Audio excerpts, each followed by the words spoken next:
شروع اللہ کے پاک نام سے جو بڑا مہربان نہایت رحم کرنے والا ہے۔ سورہ بقرہ کی آخری 2 آیتوں کی عجیب و غریب فضیلت۔ صحیح مسلم شریف میں ہے کہ جب حضور صلی اللہ علیہ وآلہ وسلم کو معراج کرائی گئی اور آپ صلی اللہ علیہ وآلہ وسلم سدرۃ المنتہا تک پہنچے جو 7ویں آسمان میں ہے۔ جو چیز آسمان کی طرف چڑھتی ہے وہ یہیں تک پہنچتی ہے، پھر یہاں سے لے لی جاتی ہے۔ اسے سونے کی ٹڈیاں ڈھکے ہوئے تھیں۔ وہاں حضور صلی اللہ علیہ وآلہ وسلم کو 3 چیزیں دی گئیں۔ نمبر 1، 5 وقت کی نمازیں۔ نمبر 2، سورہ بقرہ کی آخری آیات۔ اور نمبر 3، توحید والوں کے تمام گناہوں کی بخشش۔ مسند احمد میں ہے کہ حضرت عقبہ بن عامر رضی اللہ تعالیٰ عنہ سے رسول اکرم صلی اللہ علیہ وآلہ وسلم نے فرمایا، سورہ بقرہ کی ان دونوں آخری آیتوں کو پڑھتے رہا کرو، میں انہیں عرش کے نیچے کے خزانوں سے دیا گیا ہوں۔ ابن مردویہ میں ہے کہ ہمیں لوگوں پر 3 فضیلتیں دی گئی ہیں۔ میں سورہ بقرہ کی یہ آخری آیتیں عرش کے تلے کے خزانے سے دیا گیا ہوں، جو نہ مجھ سے پہلے کسی کو دی گئیں نہ میرے بعد کسی کو دی جائیں گی۔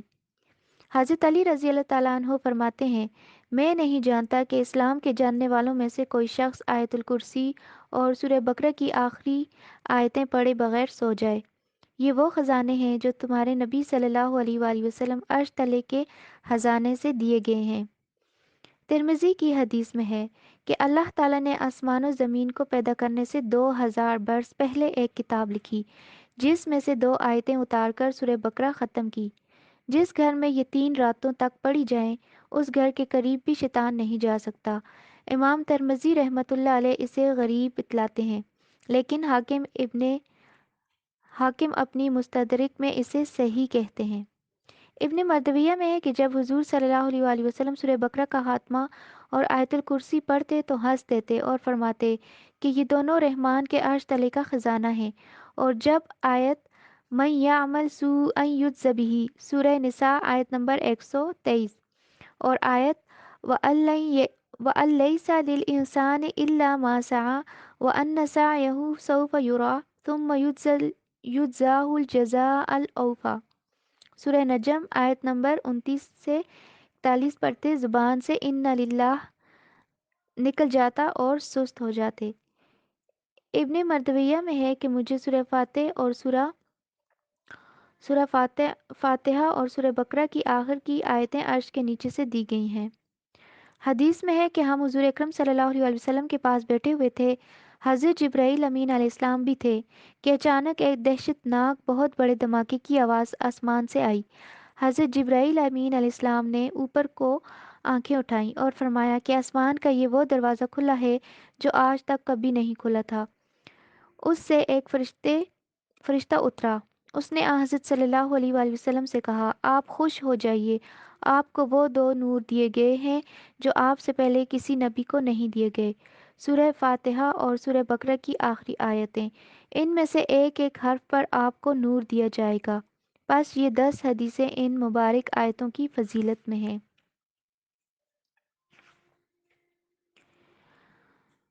ایک بندے نے سوال کیا کہ کافی عرصے سے پریشان ہوں، گھر میں جنات بہت پریشان کرتے ہیں، قرآن حدیث کی روشنی میں اس کا حل بتائے۔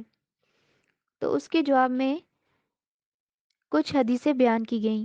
نماز کی پابندی، قرآن مجید کی تلاوت، صبح و شام کی مسنون دعاؤں کا اہتمام کرنا، گھر میں داخل ہو کر گھروں کے چاروں کونوں میں آیت الکرسی پڑھ کر دم کرنا۔ حضرت عبد الرحمن بن عوف رضی اللہ تعالیٰ عنہ گھر میں داخل ہوتے ہی گھر کے چاروں کونوں میں آیت الکرسی پڑھ کر دم کرتے تھے۔ سورہ بقرہ آخر میں گھر میں پڑھیں، اس کی تائید میں 13 حدیثیں نقل کی ہیں۔ نمبر 1، حضرت موکل بن یسار رضی اللہ تعالیٰ عنہ فرماتے ہیں کہ رسول اکرم صلی اللہ علیہ وآلہ وسلم نے فرمایا، سورہ بقرہ قرآن کی کوہان ہے اور اس کی بلندی ہے۔ اس کی ایک ایک آیت کے ساتھ 80 ہزار فرشتے نازل ہوئے تھے، اور بالخصوص آیت الکرسی تو خاص عرش تلے سے نازل ہوئی اور اس سورت کے ساتھ ملائی گئی۔ سورہ یاسین قرآن کا دل ہے، جو شخص اسے اللہ تعالیٰ کی رضا جوئی اور آخرت طلبی کے لیے پڑھے اسے بخش دیا جاتا ہے۔ اس سورت کو مرنے والوں کے سامنے پڑھا کرو۔ مسند احمد، صحیح مسلم، ترمذی اور نسائی میں حدیث ہے کہ اپنے گھروں کو قبریں نہ بناؤ۔ جس گھر میں سورہ بقرہ پڑھی جائے وہاں شیطان داخل نہیں ہو سکتا۔ ایک اور حدیث میں ہے کہ جس گھر میں سورہ بقرہ پڑھی جائے وہاں سے شیطان بھاگ جاتا ہے۔ ابن مردویہ میں ہے کہ حضور اکرم صلی اللہ علیہ وآلہ وسلم نے فرمایا، میں تم میں سے کسی کو ایسا نہ پاؤں کہ پیر سے پیر چڑھائے پڑھتا چلا جائے لیکن سورہ بقرہ نہ پڑھے۔ سنو، جس گھر میں یہ مبارک صورت پڑھی جاتی ہے وہاں سے شیطان بھاگ کھڑا ہوتا ہے۔ سب گھروں میں بدترین اور ذلیل ترین گھر وہ ہے جس میں کتاب اللہ کی تلاوت نہ کی جائے۔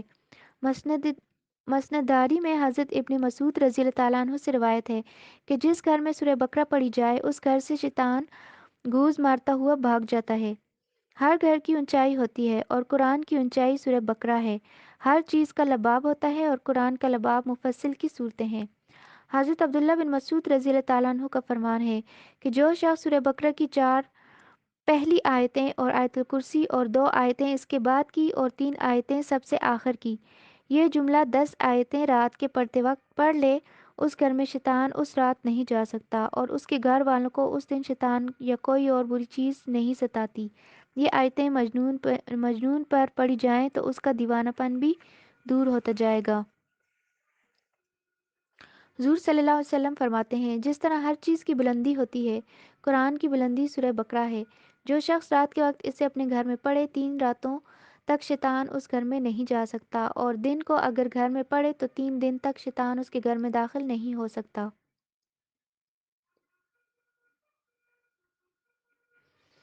صحیح بخاری میں ہے، حضرت اسید بن حضیر رضی اللہ تعالیٰ عنہ نے ایک مرتبہ رات کو سورہ بقرہ کی تلاوت شروع کی۔ اس کا گھوڑا جو ان کے پاس ہی بندھا ہوا تھا اس نے اچھلنا کودنا بتکنا شروع کیا۔ آپ نے قرات چھوڑ دی، گھوڑا بھی سیدھا ہو گیا۔ آپ نے پھر پڑھنا شروع کیا، گھوڑے نے پھر بتکنا شروع کیا۔ آپ نے پھر پڑھنا موقوف کیا، گھوڑا پھر سے ٹھیک ٹھاک ہو گیا۔ تیسری مرتبہ بھی یہی ہوا۔ چونکہ ان کے صاحبزادے یحییٰ گھوڑے کے پاس ہی لیٹے ہوئے تھے، اس لیے ڈر معلوم ہوا کہ کہیں بچے کو چوٹ نہ آ جائے۔ قرآن کا پڑھنا بند کر کے اسے اٹھا لیا، آسمان کی طرف دیکھا کہ جانور کے چمکنے کی کیا وجہ ہے۔ حضور صلی اللہ علیہ وآلہ وسلم کی خدمت میں آ کر واقعہ بیان کرنے لگے۔ آپ سنتے جاتے ہیں اور فرماتے جاتے ہیں، اسید پڑھتے چلے جاؤ۔ حضرت اسید نے کہا، حضور تیسری مرتبہ کے بعد تو یحییٰ کی وجہ سے پڑھنا میں نے بالکل بند کر دیا۔ اب جو نگاہ اٹھی تو دیکھتا ہوں کہ ایک نورانی چیز سایہ دار ابر بادل کی طرح ہے اور اس میں چراغوں کی طرح کی روشنی ہے۔ بس میرے دیکھتے ہی دیکھتے وہ اوپر کو اٹھ گئی۔ آپ صلی اللہ علیہ وآلہ وسلم نے فرمایا، آپ جانتے ہو یہ کیا چیز تھی؟ یہ فرشتے تھے جو تمہاری آواز کو سن کر قریب آ گئے تھے۔ اگر تم پڑھنا موقوف نہ کرتے تو وہ صبح تک یوں ہی رہتے اور ہر شخص انہیں دیکھ لیتا، کسی سے نہ چھپتے۔ اس کے قریب قریب واقعہ حضرت ثابت بن قیس بن شماس رضی اللہ تعالیٰ عنہ کا ہے کہ ایک مرتبہ لوگوں نے حضور صلی اللہ علیہ وسلم سے کہا کہ گزشتہ رات ہم نے دیکھا کہ ساری رات حضرت ثابت رضی اللہ تعالیٰ عنہ کا گھر نور کا مکبہ بنا رہا اور چمکدار روشن چراغوں سے جگمگاتا رہا۔ حضور صلی اللہ علیہ وسلم نے فرمایا، شاید انہوں نے رات کو سورہ بقرہ پڑھی ہوگی۔ جب ان سے پوچھا گیا تو انہوں نے کہا، سچ ہے، رات کو میں سورہ بقرہ کی تلاوت میں مشغول تھا۔ نبی صلی اللہ علیہ وآلہ وسلم فرماتے ہیں کہ سورہ بقرہ سیکھو، اس کا لینا برکت ہے اور اس کا چھوڑنا حسرت ہے، جادوگر اس کی طاقت نہیں رکھتے۔ پھر کچھ دیر چپ رہنے کے بعد فرمایا، سورہ بقرہ اور سورہ آل عمران سیکھو، یہ دونوں نورانی صورتیں ہیں، اپنے پڑھنے والے پر سائبان یا بادل یا پرندوں کے جھنڈ کی طرح قیامت کے روز سایہ کریں گی۔ مسند احمد کی ایک اور حدیث میں ہے کہ قرآن اور قرآن پڑھنے والوں کو قیامت کے دن بلوایا جائے گا۔ آگے آگے سورہ بقرہ اور سورہ آل عمران ہوں گی، بادل کی طرح یا سائبان کی طرح یا پھر پرندوں کے جھرمٹ کی طرح۔ یہ دونوں پروردگار سے ڈٹ کر سفارش کریں گی۔ ایک شخص نے اپنی نماز میں سورہ بقرہ اور سورہ آل عمران پڑھی۔ اس کے فارغ ہونے کے بعد حضرت کعب نے فرمایا، خدا کی قسم جس کے ہاتھ میں میری جان ہے، ان میں خدا کا وہ نام ہے کہ اس نام کے ساتھ جب کبھی اسے پکارا جائے تو وہ قبول فرماتا ہے۔ اب اس شخص نے حضرت کعب سے عرض کی کہ مجھے بتلائیے کہ وہ کون سا نام ہے۔ حضرت کعب نے اسے انکار کیا اور فرمایا، اگر میں بتا دوں تو خوف ہے کہ کہیں تم اس نام کی برکت سے ایسی دعا نہ مانگ لو جو میری اور تمہاری ہلاکت کا سبب بن جائے۔ حضرت ابو امامہ رضی اللہ تعالیٰ عنہ فرماتے ہیں، تمہارے بھائی کو خواب میں دکھلایا گیا کہ گویا لوگ ایک بلند و بالا پہاڑ پر چڑھ رہے ہیں۔ پہاڑ کی چوٹی پر پہاڑ کی چوٹی پر دو سرسبز درخت ہیں اور ان میں سے آوازیں آ رہی ہیں کہ کیا تم میں سے کوئی سورہ بقرہ کا پڑھنے والا ہے؟ جب کوئی کہتا ہے کہ ہاں، تو وہ دونوں درخت اسے پھلوں سمیت اس کی طرف جھک آتے ہیں اور یہ اس کی شاخوں پر بیٹھ جاتا ہے اور وہ اسے اوپر لے لیتے ہیں۔